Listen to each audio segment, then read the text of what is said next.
Maraming himala ang ginawa ni Jesus sa lupa. Pinagaling niya ang may sakit, pinalaya ang inaalihan. At binuhay pa nga ang patay. Ngunit mapapansin natin, madalas niyang sinasabi, huwag mong ipagsabi ito sa iba.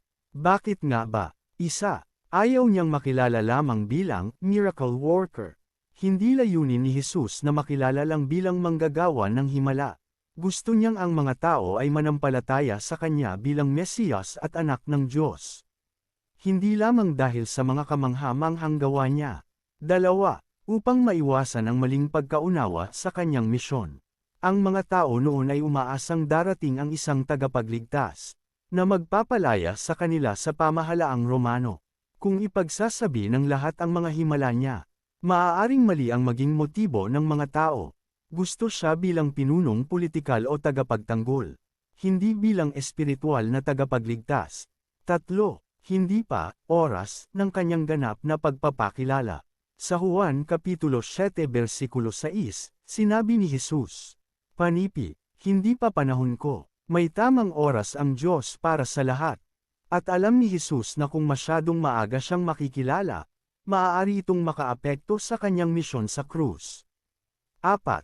Para sa kapakumbabaan at pagsunod sa Ama. Si Jesus ay huwaran ng kababang loob. Hindi niya hinanggad ang papuri ng tao.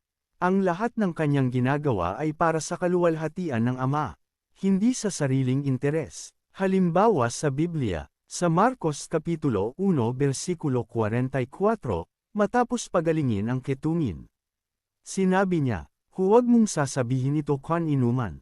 Sa Mateo Kapitulo 9 versikulo 30, pagkatapos pagalingin ang dalawang bulag, mahigpit ang bilin niya na huwag itong ipamalita kaninuman.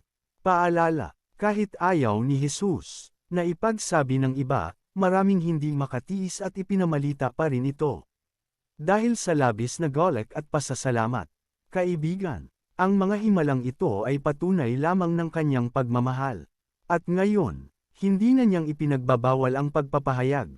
Tayo na mismo ang tinawag upang ibahagi ang kanyang kabutihan.